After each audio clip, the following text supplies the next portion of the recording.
Hi y'all, I'm Katie, and today we're going to be discussing my favorite reads of 2020. Last year I read 77 books and over 40 of them were 5-star reads. Today I'm going to be talking about my top 8 reads of 2020. These are just some of my favorites of what I did read in 2020. I love all of these books and would recommend them all. Just a general disclaimer here. I am aware that some people may not agree with everything that I'm saying and putting on this list. These are just my own opinions. Feel free to leave your thoughts down below on any of these books or any other of your favorite reads in the comment section. And without further ado, let's get on with the video. The first book I would put on this list is 10,000 Doors of January by Alex E. Harrow. This is a historical fantasy and is pretty much the first book in this genre that I have ever read before. The story is of a young girl named January who is a ward of a wealthy person named Mr. Locke. She is staying with Mr. Locke because her father is out hunting treasures for him for his collection. She feels very out of place following the rules that Mr. Locke has set with her for how a woman is supposed to act and grow up and look and dress and that kind of thing.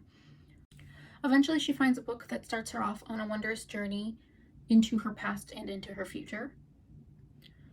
She discovers the importance of doors and what they can do and how they connect to her and her father. The magical world this book carries you is very amazing and well thought out, and is something I'll remember for the rest of my life. The next book on this list is The Night Country by Melissa Albert. This book came out in early 2020 and is the second book in the Hazelwood series. I love the dark fairy tale setting these books give and how they connect to the real world.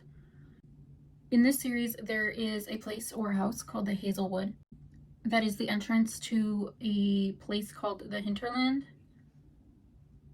The Night Country follows Alice and Finch and grows the world by introducing other worlds. In the book, Alice is trying to figure out what is happening to her people in the real world. At the same time, Finch is trying to find his way back home. These exciting storylines come together by the end of the book in a beautiful and memorable way. The third book on this list is The Spell Book of the Lost and Found by Maura Fowley Doyle, which came out in 2017. This book has a really cool and poetic writing style to it, with a lot of different character perspectives. In this book, we follow 3 groups of people: Olive and Rose, Hazel and Rowan, and Laurel, Ash, and Holly, as they attempt to follow a spell that they found in an ancient spell book to find their lost items and end up with a lot more than they bargained for. This very unique and memorable story will be one of my favorites for years to come. The next book on this list is Station 11 by Emily St. John Mandel, which came out in 2014.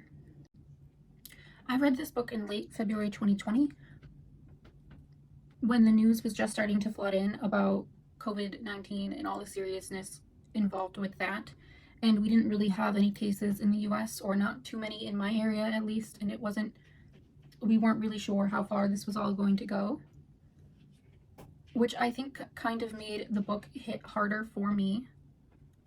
In this book, there is a flu-like virus that takes out a bunch of the population, and it brings, I don't know, maybe like 90% of the population dies or something like that in this book in a very short amount of time, in about a week or two. And this story is mainly set in about 15 years after all of that happened, and how these characters find each other again, and it's their stories. And it just kind of really showed what can happen to the world after something terrible happens like that. And I think it was a really powerful message, especially with what's going on in the world right now. And so I think that this will be a book that I'll remember for a long time. The 5th book on this list is Rivery by Ryan LaSala, which came out in 2019. This book involves a very cool premise about dreams and follows the main character who comes into the story after a terrible accident and cannot remember most of his teenage years.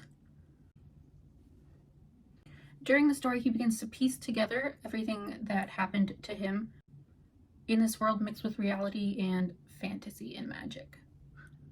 Reverie was a very fun read that I highly recommend. The next book on the list is Havenfall by Sarah Holland, which came out in March 2020. This book was really great. The main character, Maddie, goes to spend the summer in her uncle's inn, which is a magical safe house for 4 realms. 3 of the 4 realms live in harmony, and the 4th realm is blocked off. They can't access it because of because basically that realm is known for being evil and murdering people. So they can't access that realm.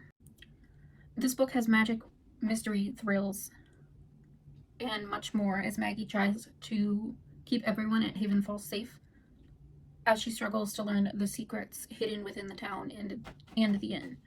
I love the lore and the setting of this story, and I'm excited to read the next book in the series when it gets released. The 7th book in this list is Goddess in the Machine by Laura Beth Johnson. This book came out in summer 2020, and in the book, the main character, Andra, wakes up in the year 3102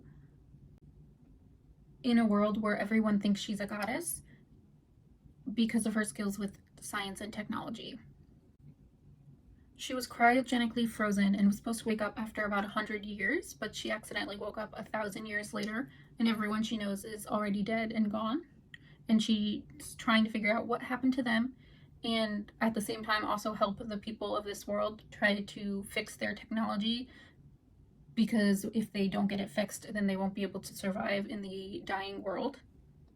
I think that anyone that loves science fiction would greatly appreciate this book. It was very fun to read, and I'm excited to read the next one in the series when it comes out. The last book on this list is The Once and Future Witches by Alex E. Harrow, which came out at the end of 2020 this past year. This book is another historical fantasy by Alex E. Harrow, which was also the second time I've ever picked up a book by this author before, and I loved this one just as much as I loved the other one. This book follows 3 sisters in New Salem in their journey through the women's movement and the witches movement. My only qualm with the story was that it was kind of long, but I did enjoy every minute of it. The magical world she created seemed to run parallel with our own and almost seemed real.